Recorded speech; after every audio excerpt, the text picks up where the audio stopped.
Moy, Huva Paiva! It's Johannes Paiva today or midsummer dito sa Finland. Share ko lang!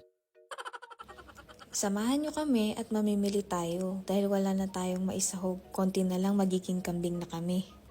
Well, it's healthy naman. Lord, di kami nagrereklamo. More on gulay kasi mga ayuda namin this week. Check natin kung magkano mga bilihin ngayon. At kung maaari, huwag niyong kakalimutang mag-calculator dahil limited lang ang budget. At huwag ka na lang din mag-convert, masasaktan ka lang. Yung giniling nila dito, nasa 2 euro, 2 point something. Tapos meron din sila ditong mga chicken na marinated or mga may seasoning na.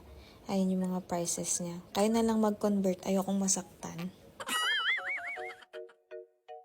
Dito naman tayo sa Maito o milk. Oo, madami talagang option. Na-try na namin yung white na may blue. Pero matabang siya, para siyang may halong tubig. Yun pala, skim milk ang tawag. Di pa kasi namin alam nung una. Syempre, yung red and white yung kinuha namin kasi yun yung kalasa nung nasa Pinas. At syempre, yun yung mura. Meron din silang mga bread dito.